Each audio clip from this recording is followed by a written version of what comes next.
Hi everyone, it's Monica and welcome to day 4 of my 7 days of Halloween. Well, today we're going to play with paper dolls. And if you have followed me on my channel, you know I love paper dolls. I kind of was hesitant about buying some more paper dolls since I have so many.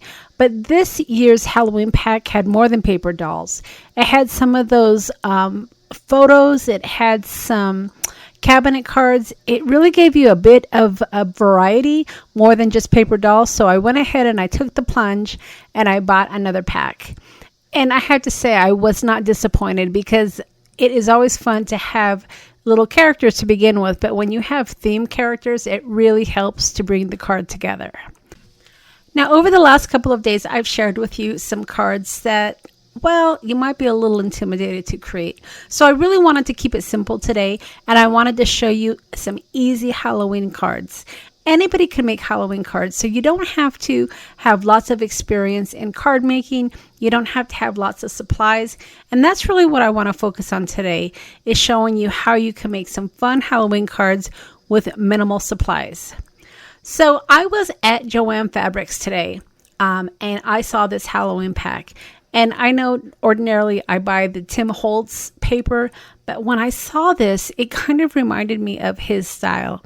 It's that creepiness, it's got spiders, and it's got skulls, and it's got some wonderful colors. So I thought this would be perfect. So if you're not necessarily a Tim Holtz fan, or, you know, let's be honest, you might find the paper a little bit more expensive, this is a great bargain. So you can go to your local craft store. Again, I went to Joann Fabrics, but you can go to Michael's, you can go to Hobby Lobby. There's several craft stores out there that have these wonderful Halloween packs, which might be a little bit more affordable. And I dug into my stash and I found this old die set that I had, and I think I picked it up a couple of years ago. I've had it for a while. And the only thing I've used out of it is this gate, and I've used the crows as well. But this gate is fantastic. So dig into your stash, see if you have some sort of a gate. And even if you don't have a gate, you don't necessarily need that. Or you can make your own. Gates are pretty easy to create. But I went ahead and I pulled out my die and I cut it to make kind of like a cemetery scene. So I went ahead and I pre-cut the paper, and for this card, rather than using white card base, I decided to go with a colored card base. And again, at Joann Fabrics, they had paper on sale. And this was the individual 12 by 12 pieces that were the heavy cardstock. So it worked great for a card base. So as you can see here, I went ahead and I've cut down my paper, and I'm just doing a little bit of matting. So far, all I've used is paper and glue to create this base, and I know this is something that you guys can do as well. Now for my focal point, which are these bats, I decided to go ahead and mat this designer cardstock onto some black cardstock, so that way it would have a nice border. And then as you can see here, I went ahead and I cut out this gate using some of my black cardstock as well. So I'm going to go ahead and trim down my designer paper here, again using my guillotine trimmer, and I just line it up against that plastic edge, and it gives me the perfect amount of a border. So I'm just trimming this down to have a nice border on my designer paper. Now as you can see here, I had to make a little bit of an adjustment because apparently my glue was still wet, and while I love the movement of wet glue, when you are going to trim your paper, you probably want to make sure it's dried so it doesn't move on you. So I just had to make a little adjustment, and then I was able to continue on with my cutting. All right, so once I had my paper cut down, then all I needed to do is just add it to the base of my card. And again, I already have glued my designer paper onto the base of my card, so I'm not going to have to add my panel to another card. I'm pretty much making the card here as I go along. So I'm going to go ahead and pop up that gate, because I'm going to show you why in a minute here. We're going to have a couple of characters we're going to add to this card, and I wanted to be able to put one of the characters in front of the gate and one of the characters behind the gate. All right, so before I add the gate, I wanted to go ahead and glue down my card panel here. So again, I'm just using some of my 3-in-1 beacon, which is my adhesive of choice, and I'm going to add it to my cardstock. Now, I wanted my characters to have some of that background, so I was really kind of strategic about placing my smaller cardstock a little higher up, because as you notice, that gate covers most of the bottom part of the card. So I wasn't too concerned about having my paper lower because I'm going to have those characters added here. So I picked out a couple of the paper dolls, and I kind of went through my paper dolls off screen, off the camera, because I wanted to pick 2 characters. And there were a couple of contenders, but in the end, I chose these 2 characters because they just looked like they would be 2 characters hanging out in a graveyard, don't you think? So I had one of the characters in front of the gate and then one of the characters behind the gate. And since my gate is a little bit popped up, I am going to put some foam tape on the top part of my character, and then I'll just add glue to the bottom portion of the male, and I'll glue him directly to the gate. And then once I have him in place, then all I'm going to do with the female character is add some adhesive, and I'm going to put her right behind that gate. I'm not going to pop her up because remember, we did pop up the fence. So we just want to kind of stick her behind that fence. And I positioned her perfectly so it looked like her hand was on top of one of the posts. And that's what's fun about some of these Tim Holtz characters is they have different positions and different stances. So you can use some of your dies or some of your ephemera pieces to just play along and build the scene. And really that's it, you guys. The only thing I needed to do next was to add a little sentiment. And as you can see, this card came together pretty easily. Now, even though this card is pretty much finished, I always love picking out the perfect sentiments. And I know it's just a little sticker piece, but I really think it adds to the scene. And for this card, I decided to choose the sentiment that read, "Their graves felt good." Again, I'm kind of making a graveyard scene, and the fact that it had the word graves in it, I thought was a great play on the background. So I went ahead and I went with that one. And that finishes our first card. All right, so for card number 2, I wanted to, again, kind of create kind of a eerie scene using some of this really fun designer paper. So I picked out some more paper with a great background. And for this particular card, I wanted to use a couple of children for my background. And so I was kind of particular about how I was going to layer my cards. So the first thing I did, of course, was to choose my black cardstock, and I layered my image right onto that, which I had already glued. And then I glued my image onto the script background. And I knew my characters were going to be sitting down because I had already picked them out again off screen. So I wanted to create just a little board or a bench for them to sit on. So that's what I'm doing here with just small scrap here. I'm going to add some foam tape just to add a little perch for my characters to sit down. So I added some foam tape onto the strip of paper just so it would stand up a little bit and give a nice perch for my characters. I really love when I add foam tape, especially to Halloween cards. It just really gives it some nice dimension. And that way it looks, I don't know, to me it looks a little bit more real because you don't have them flat against the background. So a little foam tape can really add a lot to your cards. All right, so now we're ready to add our background to the purple cardstock, and then we're going to add it directly onto the base of the card. Now, once again, I am just working right off of the purple base of the card. Typically, I'll use either white or beige for the base, but for these Halloween cards, I decided to add some color, and I am adding it directly to that purple cardstock. And then I'm going to come in with these 2 characters that are attached. I don't know if they're brother and sister. I don't know if they're friends. But when I saw other faces, I just thought it was perfect. I like the fact that one of the characters was sitting down, so I can kind of utilize that perch. And then I like the fact that the brother or the friend, whoever that might be, was standing up. And it really was perfect for the background, because if I had two characters that were standing up, I might cover that wonderful bat image that's in the background. All right, so once again, I'm going to add some foam tape to the top portion of the characters, and then I will glue the bottom portion of them directly to the perch. And that way it will have some stability, especially if you're going to be mailing this card. You want to make sure that the characters don't get smashed or there's not any movement. So that foam tape really does help to keep it in place. So I had this crow that was sitting on my desk, and I wasn't going to use any ephemera pieces. I was really going to stick to some basics, just regular cardstock and some of the paper dolls. But since I had this crow sitting on my desk, I decided to go ahead and add it to the perch as well. It just kind of finished off the seat, and I thought it was a nice addition.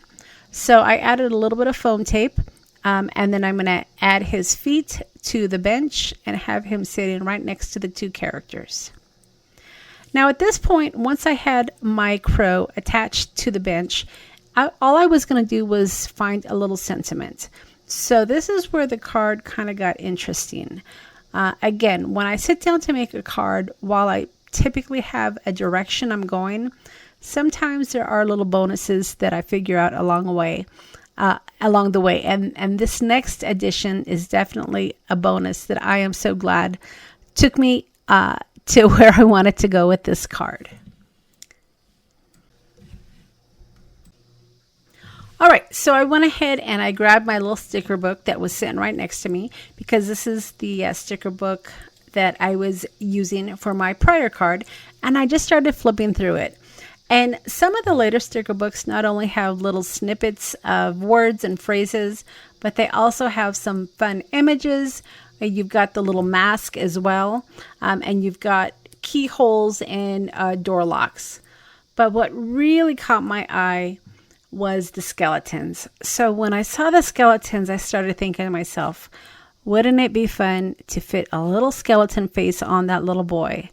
Yep, that's what I decided to do. So I went and I grabbed one of the skeleton faces, and I decided, well, that one was just a little bit too big.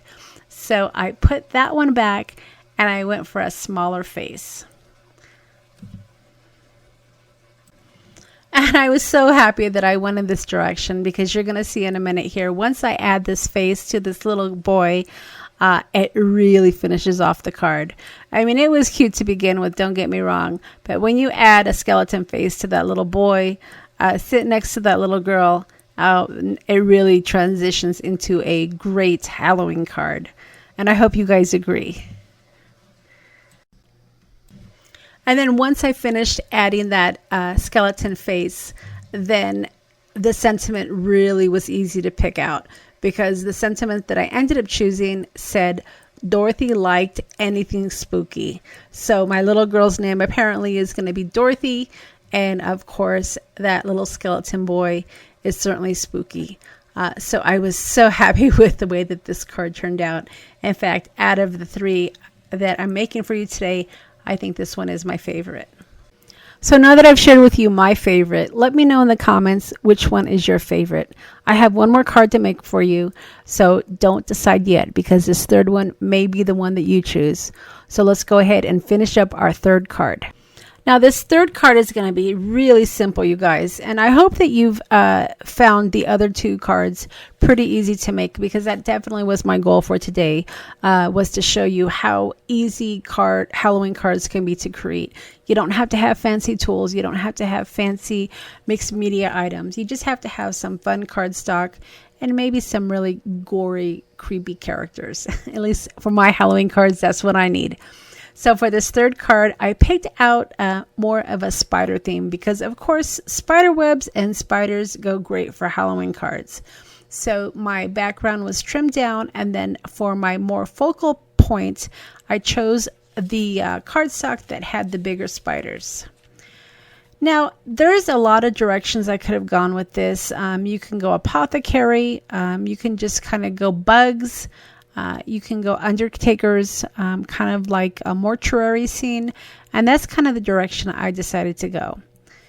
Now, I wanted to bring out my distressing tool. You've seen me use my distressing tool before where it makes my edges jaggedy. But again, I'm trying to keep it simple, and I want to show you that you don't need fancy tools. So if you do want to make your paper or your cardstock look a little bit more worn or distressed, you can easily just rip it like I did here. Now, ordinarily, I would bring out some of my distressed walnut stain and I would add it to the edges, and I would add some ink to where I tore that paper. But again, I'm keeping it simple because I want to show you you don't need the fancy tools for fun Halloween cards. And as I was going through my cast of characters, I found these two people here that I thought would be great. They could hold hands and I could make something kind of fun. But then I saw these two guys, and this guy holding this cat just kind of spoke to me. I thought, God, doesn't he look creepy holding that cat? And then she's holding a book. So I decided to go ahead and pair these two together to create kind of like an Undertaker advertisement card. So once I decided on my characters, then it was time to adhere them to my cardstock. All right, so for her, I decided to pop her up. So again, I brought out some of my foam tape to just give her a little bit of dimension. Now, I know a lot of times people will add foam tape or add dimension to both of their characters, but I really like the look of one character more in the foreground and then one character in the background. And when you have just one paper doll that is brought up on foam tape, and then the second one next to it is just adhered directly to the cardstock, I just love that look, y'all. I think it looks great. So that's just a little technique that I like to use. I could have certainly glued them both flush. I could have added foam tape to both of them, but I like having the contrast. And I think it's going to work really well on this card, as you'll see here in a moment. Now for this character, if you are going to add a character underneath, you want to make sure you don't put foam tape too far on the edges, and you might have difficulty getting your little character underneath or behind your first character. So you want to just kind of keep that in mind when you are adding your foam tape. So I added several pieces here, so this paper doll isn't going to go anywhere. It's going to attach to my card base, and I know it will travel well and it will be fine as far as having people handle it, and I don't think I'm going to have any problem with her falling off. So once I've adhered her, then I'm going to go ahead and get that character holding that kitty cat, and I'm just going to kind of put him underneath her after I add some of my glue to the background. Now remember, you can color your paper dolls if you want to. Distress crayons work really well. You can also use colored pencils. I saw that Mr. Tim Holtz just came out with a new colored pencil, a watercolor colored pencil line. So I think probably those are going to work great for the paper dolls as well. So that's something to think about.